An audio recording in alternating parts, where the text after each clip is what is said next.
ఇంకొక విషయం ఏమిటి అంటే, కొంతమంది గురువులు షోడశ మంత్రం చెప్పేటప్పుడు, మహాషోడశ మంత్రం చెప్పేటప్పుడు మంత్రం అంతా చెప్పి ఓం నమ శివాయ అని కూడా అంటున్నారు.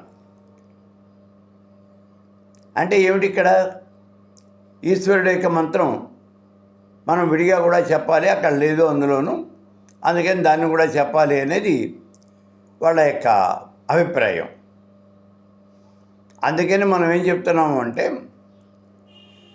షోడశ మంత్రంతో ఓం నమ శివాయ కలిపి చెప్పటం అనేది అది పద్ధతి కాదు. ఎందుకని? శాస్త్ర ప్రకారం షోడశ మహామంత్రానికి 28 అక్షరాలే ఉండాలి. ఓం నమ శివాయ కనుక దాన్ని కలిపినట్లయితే అది 34 అక్షరాల మంత్రం అవుతుంది. అప్పుడు అది మహాషోడశి అనరు. ఏమంటారు అనేది వాళ్ళకే తెలియాలి.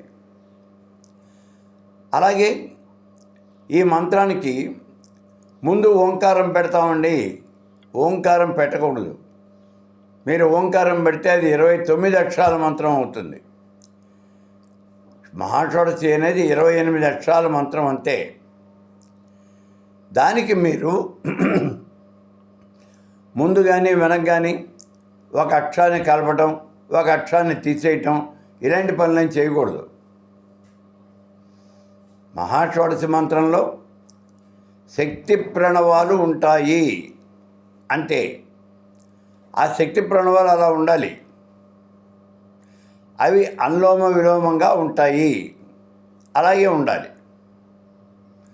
అయితే మీరు వాటిని మార్పు చేస్తే ఎంతవరకు చేయొచ్చు? ఆ శక్తి ప్రణవాలు అనేవి శ్రీం హ్రీం క్లీం ఐం సౌః, ఇవి శక్తి ప్రణవాలు. వీటి యొక్క ఆర్డర్ మార్చి ముందు వెనక మహా అయితే మీరు పెట్టుకోవచ్చు అంతే. ఆ ప్రణవాలు తీసేయడానికి మాత్రం వీలుండదు.